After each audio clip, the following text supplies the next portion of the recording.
Welcome to the series decoding social media. Twitter open చేద్దాం. ఆదివాసీ hair oil scam ఒకసారి open చేద్దాం. ఇక్కడ ఒక యూట్యూబరు ఏం చెప్తున్నాడంటే ఆదివాసీ హెయిర్ ఆయిల్ ఒక స్కాము, ఇన్స్టాగ్రామ్ ఇన్ఫ్లుయెన్సర్స్ యూట్యూబర్స్ అందరు డబ్బులు తీసుకొని దీన్ని ప్రమోట్ చేస్తున్నారు, అందరూ స్కామ్ అవుతున్నారు అన్నారు.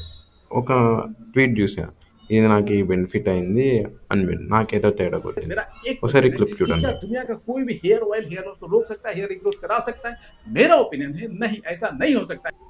ఇతను ఏమంటున్నాడంటే ప్రపంచంలోనే ఏ హెయిర్ ఆయిల్ రీగ్రోత్ చేయదు. సర్లే అని ఇతను యూట్యూబ్ ఛానల్ ఓపెన్ చేద్దామని పోతే అన్ని రీసెంట్ టెస్ట్లోనే ఒకేసారి స్కామ్ గురించి వీడియోలు ఉన్నాయి. సర్లే అని అతను యూట్యూబ్ ఛానల్ ఓపెన్ చేస్తా చూస్తే ఒక స్టోర్ పెట్టుకున్నాడు. ఆ స్టోర్లో ఏముంది తెలుసా? హెయిర్ రీగ్రోత్ కిట్ అమ్ముతున్నాడు. బ్రో నువ్వే కదా చెప్పింది లేదని.